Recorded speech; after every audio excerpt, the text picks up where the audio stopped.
I don't think many people were engaged with what is happening in Israel. We kind of all said the same thing. Israel is our friend and ally. I count myself among those people. Post October 7th, the world, and especially I would say Zionists in media, were demanding that we all pay attention. And when we began to pay attention, we didn't like what we saw. You cannot tell me to ever feel comfortable with 18,000 children being ruthlessly murdered. You can't get me to feel comfortable as a Christian with the amount of more explosives dropped, tons of explosives dropped on Gaza than were dropped in Hiroshima. This doesn't make sense to me. Gaza is 30 miles long, 7 miles wide. It's incredibly dense population. And this is, by the way, according to Haaretz, that 40,000 Palestinians have been murdered. I believe they're getting those numbers from the Gaza Health Ministry. And here's what I would like to say to you, Rabbi, since you're quoting scripture, okay? The one that's relevant to me is, woe unto them that call evil good and good evil, that put darkness for light and light for darkness. And if you'd like to dive into a little more scripture, I think what's relevant is Revelation 3:9. Behold, I will make them of the synagogue of Satan, which say they are Jews and are not, but do lie. And I'm speaking directly to you, Rabbi Shmuley. The fact that you would try to say, I am Jewish, and this is what I believe, and do and say the things that you are doing. People can see and hear evil, and what you are doing right now is an act of evil. The lies that you are telling, not just on me, but also on my family members, are a good example for the world to see what we are referring to when we call something radical Zionism. Hey, I agree with everything that Candace Owens just said in that 1 minute clip. And it goes back to a point that I've been standing strong. This is a principled position for me, is that I am against identity politics. I believe many people use identity politics as an alibi to excuse negative, bad things, and pretty much use it as a shield for criticism, against criticism. And this is a pattern that I'm noticing a lot about, like Rabbi Shmuley specifically, and his debate with Candace Owens. As you saw from the intro, Candace Owens went on Piers Morgan to debate Rabbi Shmuley, someone who's been calling her names for 2 years. And this is me. I sit back and I observe and I see and all the reactions that happen. Candace Owens getting fired from Daily Wire and all that, everyone trying to label her anti-Semitic. I just sit back and observe and I look. Constantine Kessin, right? I agree with him on a lot of things. And he keeps trying to frame Candace as part of the woke right. And then I'm like, you're doing tactics similar to the left. You're doing a smear, like essentially, some people I'm noticing on X are doing a smear campaign against Candace Owens. And then when I look into it, what they disagree with about an opinion she has, her being critical of Israel, right? And this is a commentary that many people are starting to realize that, hey, as a nationalist, look, I'm looking out for the interests of my community, my citizens, my country, and I don't see how the war helps Americans' interests. And because people express their dislike of what's going on, you want to shout them down by labeling names, by smearing them as anti-Semitic. And you're going to see that a lot of this tactic here with Rabbi Shmuley. Shmuley, I hope I said his name right. And you're going to see it here in this conversation. So let's get into the video. Without further ado, let's check it out. That's brought anti-Semitism to the fore, along with the charge that it sometimes insulates Israel from criticism. My next two guests have vivid opinions on these big issues and have had a very public feud. We're bringing them together for what we intend, I hope, to be a proper debate. The topics will be the Israel-Hamas war, anti-Semitism in public life, American involvement in Israel, and Israeli involvement in the United States. And we'll even talk about Michael Jackson, who is relevant to this debate. Both guests will get roughly equal speaking time and a chance to question each other. Speaking of the other guest is not encouraged. Ad hominem attacks are strongly discouraged. But knowing these two as I do, I can make no promises. Returning to Uncensored, host of the Candace podcast, Candace Owens, and the author of the Israel Warrior and the Michael Jackson tapes, Rabbi Shmuley. So welcome to both of you. First of all, it's great you're doing this. You've had a public feud for a couple of years now. You've torn into each other in various forums. This is your chance to take each other on. And at the center of this, as I said in the intro there, is a very serious global story, which is the Israel-Hamas war and all the complexities that come away from that. I want to give you both the chance to make an opening statement. So Rabbi Shmuley, you won the toss. We didn't really actually toss, but we both agreed you can do this. You go first. Your opening remarks. So before Rabbi Shmuley goes in, my my whole synopsis with this thing is that Candace Owens, when she first like went back and forth with him, this man had 2 years of just openly attacking Candace Owens, right? And then when Candace Owens finally fight back and start calling him names or start pointing out things about him having a sex shop with his daughter and stuff, and she claims that, hey, what you're doing here, Rabbi Shmuley, it looked kind of weird. And Rabbi Shmuley, instead of answering the criticism, he makes it about, oh my God, Candace Owens conflated Judaism with sexual fetishes and stuff. Like, he reimagines what she stated and claims that it's something else, and people just go along and believe it. And this is the kind of thing that I'm talking about, using your identity as a shield, right? Let's say, like, for example, when a black person, there's a stereotype that black people like to come late to stuff, right? If someone comes late and then you criticize that person, yo, why you late? Stop coming late. Oh my God, this guy just claimed that black people loves to come up late because they're black. They can't help that being late because they're black. That's the same this is the same interpretation that I take whenever Rabbi Shmuley tries to deflect away from criticism, right? So I digress. I just wanted to express that and also not get copyrighted by Piers Morgan. So let's get back into the video. Thank you, Piers, for having me, and Candace, thank you for debating me. I have spent my life bringing together the Black and Jewish communities, emphasizing that we share not only a history of shared persecution, but of spiritual promise. Today we debate an American tragedy, a woman of unique eloquence who has abused that eloquence to become... Okay, you see, this is where he loses me, right? Instead, this is my thing. Personal attacks is not a very convincing thing for me. Labeling someone something is not going to really do anything for me. Like, I'm going to look at you and be like, okay, do you have anything to back that up? Or are you just trying to get me to believe this perception that you're trying to cast of the other person? And this is what Rabbi Shmuley is trying to do right now with Candace Owens. And this is where he lost the debate. Minute he did this opening statement, I understand if it was back and forth, then you start launching attacks. I can understand that. It's understandable. But opening statement, really? Not a good look. And this is what I'm talking about. Like, the fact that I don't see much. I mean, I see, when I looked at the reactions, some Jewish people who claim that they're Jewish, they say that Rabbi Shmuley does not represent us. He is a fraud. He's a clown. He makes us look bad. Okay, I could take that. But the bigger narrative that I'm seeing by all these pundits that claim to be conservative or part of the right wing, they use Rabbi Shmuley and the fact that he goes in the back and forth with Candace Owens as a pretext to label her anti-Semitic, when she only has a problem with this guy specifically, but they make it out to that Candace has a problem with Jewish people as a whole. I don't understand that criticism, but I digress. Simultaneously, the foremost anti-Black rhetorician in all of the United States and the foremost anti-Semite in America. The statements that Candace has made against her own community, that they cry wolf and constantly say that they're victims of racism. Her attacks on George Floyd, a man who was suffocated to death for a $20 counterfeit note saying that he was a horrible human being. A woman who went up in front of CPAC and said, look at George Floyd's track record. He was a criminal. He was a repeat offender. He had other crimes, right? George Floyd had one time robbed a pregnant woman. I'm just saying. So, I mean, if you're not allowed to call that person a horrible human being, then what are you allowed to, who are you allowed to criticize? Make it make sense. And this is what I'm talking about. It seemed like you just got nothing but you're just trying to control people's perception of Candace Owens, not actually trying to state the truth. I'll let it go.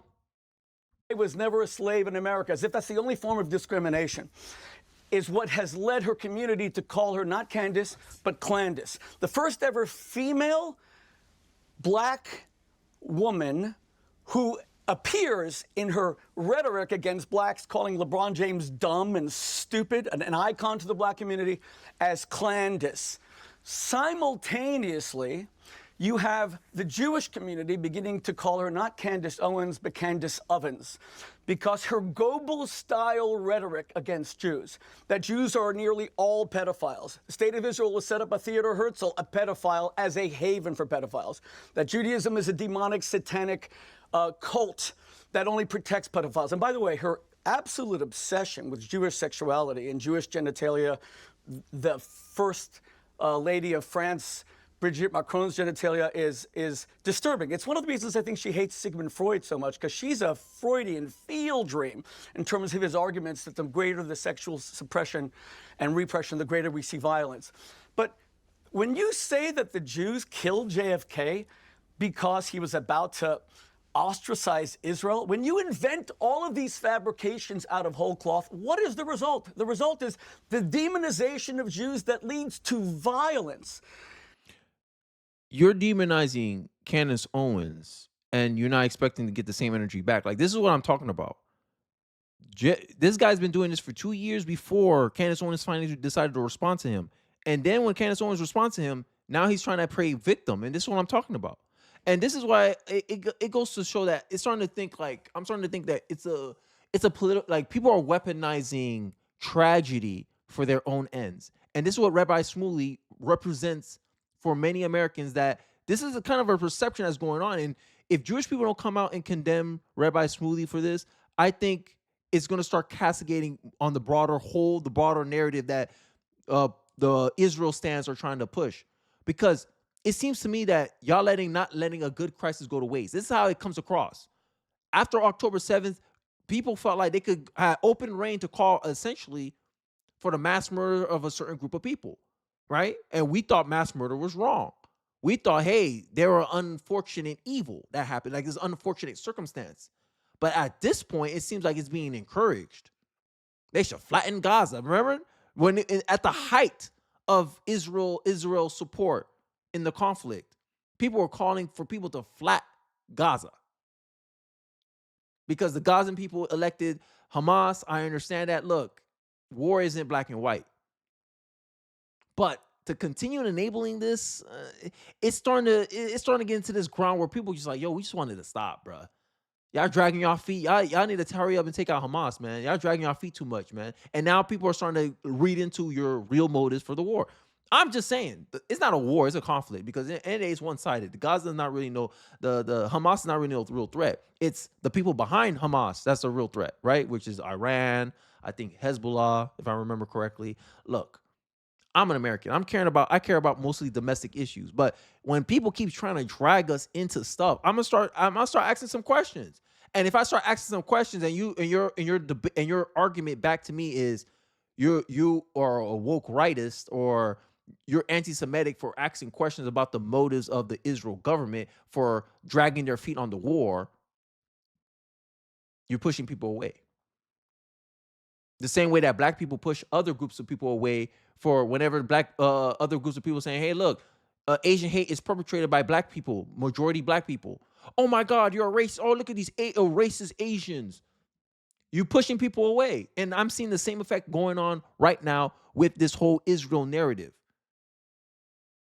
That's all I'm trying to say. Like I said, Jewish people are to Republicans what black people are to Democrats. They're like a special class of people that they do not want any criticism, any scrutiny on anything. Like that's how it's starting to come across right now. Just 1 week ago, 2 days after Candace falsely accused me, as she has for 2 years, of being a murderer, of threatening to kill her, something for which she will face legal action, because you cannot malign a rabbi and his daughter as murderers.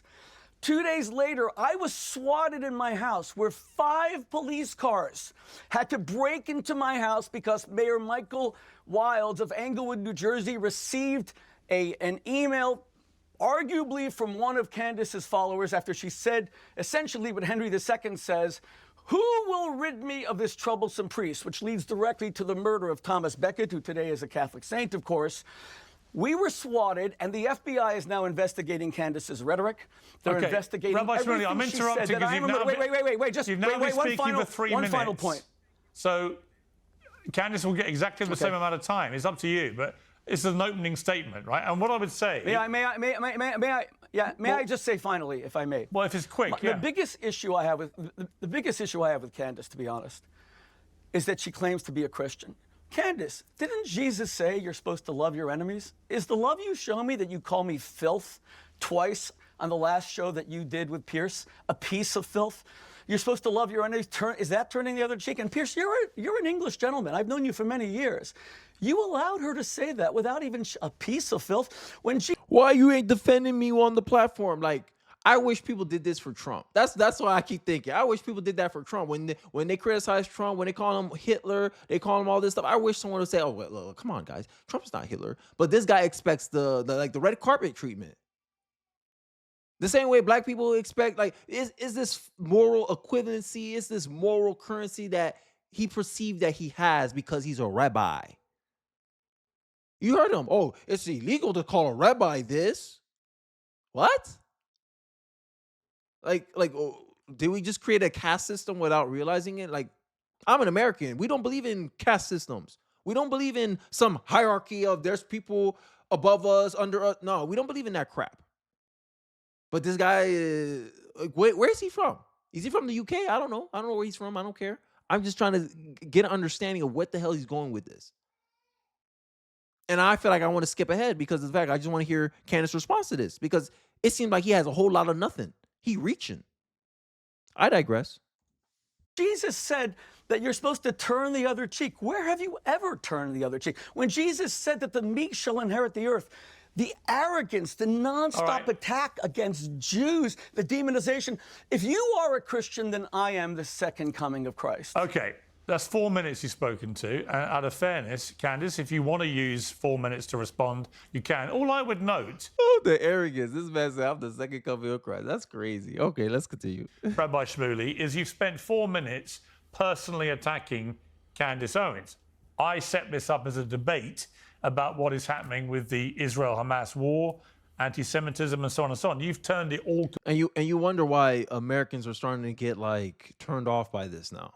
Because you let guys like Rabbi Shmuley speak on your behalf. He speak for Jewish people. Okay. Completely, immediately into an ad hominem onslaught against Candace. How could you possibly say that? You are speaking to a woman who says the Jews are a ring of demonic pedophiles, and you're saying that I have no right to defend my people. You know, Piers, you have to stop this once and for all. I wish he quoted her or he had something. But it seems like it's an imagination. That's what I said. Like, a lot of people, they fear imagination more than reality. What is the reality of Candace Owens? Like, what's she actually trying to say? And it's 7 minutes in, and we're still on Shmuley. Shmuley has not yet let Candace Owens talk yet. I don't know how many times I paused it because I seen like, yo, like, you're not trying to convince me. You're trying to tell me how I should think about Candace Owens. And this is the commentary that I notice a lot online when people are calling Candace Owens anti-Semitic. There was nothing ad hominem at all. All right. When Candace says that the black community you've had your say. is a bunch of crybabies, everything I said was policy. I could not disagree more. Candace will now get the same amount of time, if you want it, Candace, to respond. Thank you, Piers. And I don't think I really do need to respond to the ad hominem attacks. I think actually one of the things that plausibly unites people across all religions, Muslims, Jews, Christians, is that we all recognize that Rabbi Shmuley is unhinged. He's just mentally, in my view, unwell. And I don't say that as an attack. I say that as just a reality, because I've never seen someone just make things up out of thin air that were never said. And trying to screen that as a defense of black people. The black people will never accept Rabbi Shmuley after Michael Jackson put him on a list of people who he felt were ruining his life. So you can stop your pleas with Black America. They won't work. Now, going back to the context of what you've asked us to speak about today, you know, I think one of the things that the world is recognizing and what we've always recognized is that there are radical fringe sects that break out within every single religion, amongst every race. There's white supremacy, there's black supremacy, there's radical Islam, there are all of these Christ cults. Exactly. Right? We're allowed to call that out. We're allowed to call like these cultists out on their religion and their stuff. But for some reason, when you get to the Jewish people, oh no, we can't talk about them. Identity politics. This is identity politics. Yo, she's rebuking this man. Hey, Facts. I can't disagree with anything she said. The whole point is, hey, we're holding you to equality. And it seems like Rabbi Shmuley is trying to put out this narrative that Jewish people want to be treated as superior. That's the narrative I'm getting from Rabbi Shmuley. Oh, how dare you criticize me? I'm a rabbi.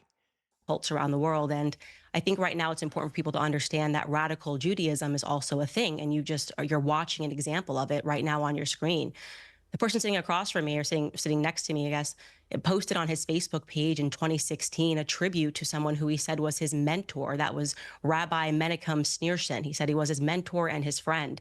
Now, See, this is the difference. She quoted something that I can go and try and fact check or look. She demonstrated, hey, look, 2016, to time, place, Facebook was the context in there. He posted about this individual. This individual had this track record. Oh, okay. That gives her more credence about how she frames Rabbi Shmuley. Did Rabbi Shmuley give anything? Like, no, he just said, she said this. He didn't give a time, place, where I could, like, I can't do nothing with that. All that is trust me, bro. Like, I can't do that. Sorry, I don't trust people easy. You gotta give me something I could like observe or see for myself. I can verify for myself. And this is the problem I'm noticing, especially when people slander claims of anti-Semitism. Okay, give me the specific thing you're saying that's anti-Semitic about Candace Owens, and I'll go verify it. That usually is not the case. Usually you just want me to believe your perception of Candace Owens. That's usually what happens. I'll let her cook. Now, for those of you who are not familiar with Rabbi Schneerson, there were some Jews who believed that he was and is the Messiah.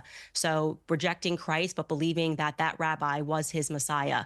Now, you may remember in the news recently, there was this radicalized faction of the Lubavitch Orthodox community in Brooklyn that were digging tunnels in Brooklyn and hurling benches at police officers. Well, and by the way, this is per the Times of Israel, that faction of individuals are followers of Rabbi Schneerson. So again, you have Rabbi Shmuley who believes that that's his mentor. They believed that he was the Messiah. What is it that becomes important to understand? What did Rabbi Schneerson preach? Well, he preached Jewish supremacism, the hatred of all non-Jews. And you don't have to take my word for it, because if I said it, they would say that's anti-Semitism. You should instead take the word of the two Jewish professors who translated his work. Those authors' names were Israel Shahak and Norton Mezvinsky. So you may not like if you may not like what Candace Owens had to say. Maybe some people feel emotionally or whatever by what Candace says. But Candace is giving you an opportunity to go and reference the same information that she's basing her opinion on. And I think as someone in a debate, that's the most honest thing you can do. Hey, this is what I'm basing my opinion on. This is how I came to this conclusion. Here you go. And that's it. But when you do what the Rabbi Shmuley guy did, no references, nothing. I'm just going to call you names, ad hominem attacks. I'm not going to give anything to really back up my claims about Candace Owens. You just got to believe me. You got a problem. You get a problem with me who critically thinks and be like, yo, I got questions for you, bro. Candace, she gave me an opportunity. Okay, let me look at her sources. Let me look at her references. Let me see if she's not like misinterpreting what is being stated here or what is being found here. And that's how you build trust. And at the end of the day, even if I'm not so like involved in this debate or this drama between the two, if I had to go based off of, hey, like I never heard of these two people before, Candace Owens is the most trusting person between the two in this debate right now. I'll leave it off. I'll let it go for 2 more minutes, and then I'll end off with my final thoughts. And their book was entitled Jewish Fundamentalism in Israel. From that book, we learned that Shmuley's mentor, Schneerson, describes the difference between a Jew and a non-Jew. And he says, quote, thus we do not have a case of profound change in which a person is merely on a superior level. The body of a Jewish person is of totally different quality from the body of all nations of the world. And he talks about the substance of the Jewish body versus the substance of non-Jews, saying that the inner quality, quote, is is so different and so great that the body should be considered completely different species. So that is a belief. And you can go through his speeches and you will see that he continually talks about how non-Jews should be treated and that, again, we are a different species. This is what Rabbi Shmuley believes in. We have to come to terms with the fact that there are Jewish radicals, and it's incumbent upon the Jewish community to call them out. I'm glad that you brought up my rhetoric about Black Lives Matter, the organization, and which was basically allowing Black criminals to take to the street to burn down, to loot, and to riot in the name of racism, because it shows that I'm on equal footing here, that across the board, I do not support supremacism, whether it's coming from my community or whether or not it is coming from yours. And I think the entire world is now paying attention and wondering what is going on in Israel? What is this government? Is this a radical fringe government? And many people are concluding that the answer to that question is yes. And me, I'm neutral on it. I don't care. Right? Honestly, I don't give a damn. I care about the issues that mostly direct me and my people. The one that I have the most information on, and it is domestic issues here in America. I ain't gonna spend time, and I tried it. I had some videos where when it just happened, and I gave Shapiro's take on it. I did Dave Smith's reaction. I reacted to Dave Smith's take on the whole Gaza Palestine situation, and I concluded I don't give a damn right at this point, because I have to fix my plane first before I worry about what's going on in another country.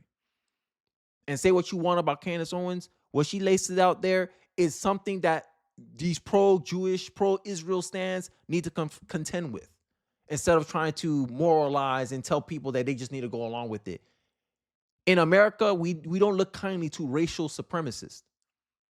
As you can see with the narrative the media likes to try to portray Trump as a white supremacist, because they know Americans don't like supremacy, racial supremacy, ethnic supremacy. And this is something that, Israel, as much as you like to call Candace anti-Semitic, a narrative of you guys perceiving yourself as superior to other races is starting to catch wind as well. And instead of labeling it anti-Semitic, how about you start criticizing people who are radical like Rabbi Shmuley? Rabbi Shmuley is the same kind of caricature as those black supremacist Islamic Nation of Islam type people. I put them in the same bracket.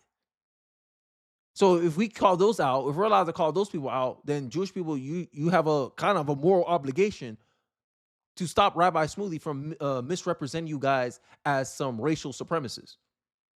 That's all I'm trying to say. But instead of actually doing the hard work of actually criticizing your own side, which is very hard to do, you want to attack Candace Owens. It don't make sense to me. But let me know your thoughts in the comment section. If you want to watch the whole thing, I leave the link to the description to the entire debate in the description below. Make up your own minds about this. This is just my personal thoughts. Let me hear your personal thoughts about it. If you agree with me, disagree with me, I'd like to hear it all in the comment section below. Don't forget to like, comment, subscribe. I appreciate you guys watching to the end of the video, and I'll catch you guys on the next one. Peace.